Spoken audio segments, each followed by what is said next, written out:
Hi friends, வணக்கம். இந்த வீடியோவில் வந்து நம்ம சென்னா புலாவ் வந்து எப்படி செய்யலாம்னு பார்க்க போகிறோம். அதுக்கு வந்து 1 டேபிள் ஸ்பூன் நெய்யும் கொஞ்சம் வந்து எண்ணெயும் சேர்த்து ஹீட் பண்ணியிருக்கேன். அது சூடான உடனே நம்ம ஒரு துண்டு பட்டை, அதுக்கப்புறம் ஒரு பிரிஞ்சி இலை இதை போட்டு பொரிய விட்டுக்கலாம்.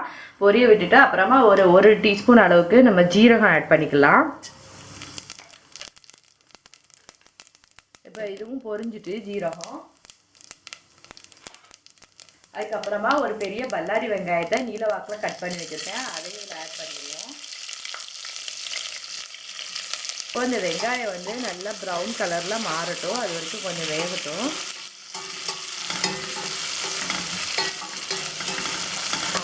இப்போ வெங்காயம் வதங்குறதுக்குள்ள இதுக்குள்ளே மசாலா ரெடி பண்ணிடலாம். அதுக்கு வந்து ஒரு 2 சில் தேங்காய், 1 ஸ்பூன் அளவுக்கு பெருஞ்சீரகம், காரத்துக்கு ஏற்ற மாதிரி பச்சை மிளகா, நான் ஒரு 5 பச்சை மிளகா சேர்த்துருக்கேன்.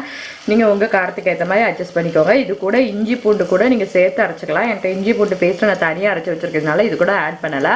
இப்போ இதை மிக்சியில் பேஸ்ட்டாக அரைச்சிட்டு வந்துடலாம். இப்போ வந்து வெங்காயம் வந்து நல்லா வதங்கிடுச்சு. இப்போ ஒரு சின்ன தக்காளி பழத்தை பொடிசாக கட் பண்ணி அதையும் ஆட் பண்ணிடலாம். தக்காளி வந்து கொஞ்சம் நல்லா வதங்கட்டும்.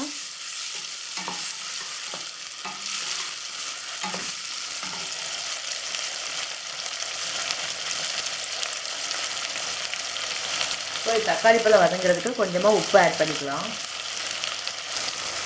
இதுக்கு போடுறதுக்கு சென்னா வந்து நைட்டே ஊற போட்டு நான் உப்பு போட்டு வேக வச்சு எடுத்து வச்சுருக்கேன். நீங்கள் வந்து ஒயிட் சென்னானாலும் சேர்த்துக்கலாம். நான் இன்றைக்கி பிளாக் சென்னா எடுத்துருக்கேன். இதில் வந்து கொஞ்சம் இஞ்சி பூண்டு பேஸ்ட் ஆட் பண்ணி நல்லா பச்சை வாசனை போகிற அளவுக்கு வதக்கிக்கலாம். இதில் ஒரு அரை டீஸ்பூன் அளவுக்கு நம்ம கரம் மசாலா பவுடர், ஏற்கனவே வந்து நம்ம காரத்துக்கு மிளகாய் அரைச்சிருக்கிறதுனால கொஞ்சமாக கலருக்கு ஒரு 1/4 டீஸ்பூன் அளவுக்கு மிளகாய்த்தூள், ஒரு அரை ஸ்பூன் அளவுக்கு மல்லி, இதை வந்து இப்போ நல்லா ஃப்ரை பண்ணிக்கலாம். இது வந்து கொஞ்சம் அந்த மசாலாவோட பச்சை வாசனை கொஞ்சம் மாறட்டும், அது வரைக்கும் கொஞ்சம் வெயிட் பண்ணலாம். கொஞ்சம் மஞ்சத்தூளும் ஆட் பண்ணிக்கணும். இது கூட நம்ம அரைச்சி வச்சுருக்க தேங்காய் பேஸ்ட்டையும் இதில் சேர்த்து லைட்டாக வதக்கிக்கலாம்.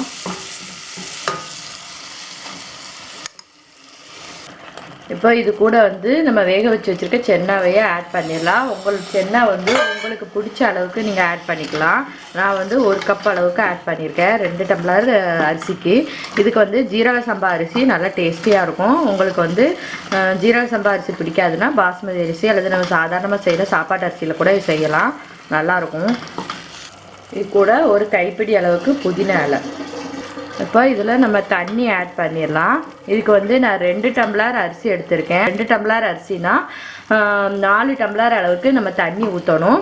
அதை வந்து நம்ம பால், தயிர், தண்ணி 3 கலந்து ஊற்றணும். கலந்து ஊற்றினீங்கன்னா நல்லா டேஸ்டியாக இருக்கும். இது பார்த்திங்கன்னா ஃபஸ்ட்டு 1 டம்ளர் அளவுக்கு தயிர் விடுறேன்.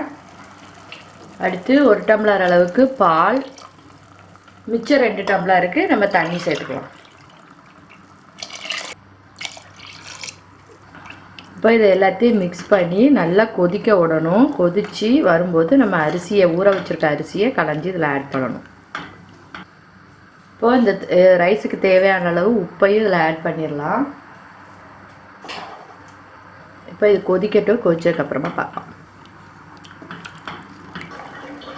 பார்த்திங்கன்னா தண்ணி நல்லா கொதிச்சிருச்சு. இப்போது அதில் வந்து நம்ம ஊற வச்சு வச்சுருக்க ஜீரக சம்பா அரிசியை தண்ணி இல்லாமல் சேர்த்துக்கலாம்.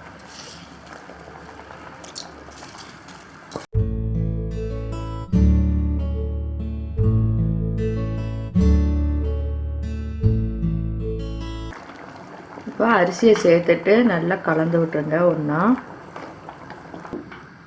நான் வந்து இப்போ ஓப்பன் பாட்டில் வச்சுருக்கேன். நீங்கள் குக்கரில் வச்சிங்கன்னா ஒரே ஒரு சவுண்டு வச்சுட்டு கொஞ்சம் ஒரு 5 நிமிஷம் சிம்மில் வச்சுட்டு ஆஃப் பண்ணிங்கன்னா ரைஸ் ரெடி ஆயிரும். நான் கொஞ்சம் ஓப்பன் பாட்டில் வச்சுருக்கனால ஒரு 10 நிமிஷம் 15 நிமிஷம் ஆகும் சாப்பாடு ரெடி ஆகிறதுக்கு. இப்போ இதை ஒரு தட்டு வச்சு மூடி வச்சிடறோம்.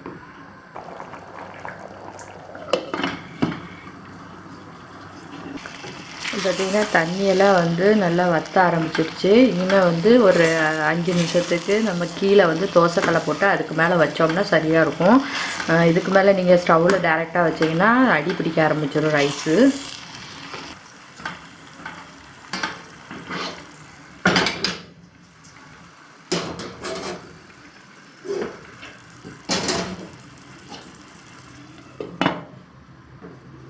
ஒரு 5 நிமிஷம் கழித்து பார்த்தோன்னா ரைஸ் ரெடி ஆயிரும். பார்க்கலாம்.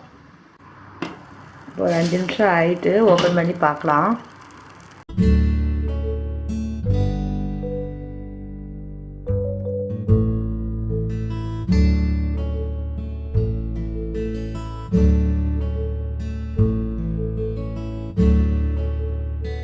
இன்னும் லைட்டாக வந்து ஈரப்பசை இருக்குது. அது கொஞ்சம் ஆறுனா தான் வந்து கொஞ்சம் ஓரளவு ஆறுனா தான் வந்து நம்மளுக்கு உதிரியாக கிடைக்கும். அதனால் ஒரு 5 நிமிஷம் ஸ்டவ் ஆஃப் பண்ணிவிட்டு இப்படியே அடுப்புலேயே இருக்கட்டும். பார்க்கலாம். அதுக்கப்புறம் பார்த்தீங்கன்னா சூப்பராக சுட சுட வந்து சென்னா புலாவ் வந்து ரெடி ஆகிடுச்சு. இதுக்கு வந்து சைடிஷ் வந்து ஒன்றுமே தேவையில்லை. நம்ம வேணா உருளைக்கிழங்கு பொரிச்சிக்கலாம், முட்டை ஃப்ரை பண்ணிக்கலாம், அந்த மாதிரி கூட பண்ணிக்கலாம். இல்லை சம்பல் வச்சு கூட சாப்பிட்டா கூட செம்ம டேஸ்டியாக இருக்கும். இது வந்து ஸ்கூலுக்கு பசங்களுக்கு கொடுத்து விட்றதுக்கும் செய்கிறதுக்கு ரொம்ப ஈஸியாக இருக்கும். நீங்களும் உங்கள் வீட்டில் ட்ரை பண்ணி பாருங்கள். ட்ரை பண்ணி பார்த்துருந்து பிடிச்சிருந்துச்சுன்னா லைக், கமெண்ட், ஷேர், சப்ஸ்கிரைப் பண்ணுங்கள். தேங்க்யூ.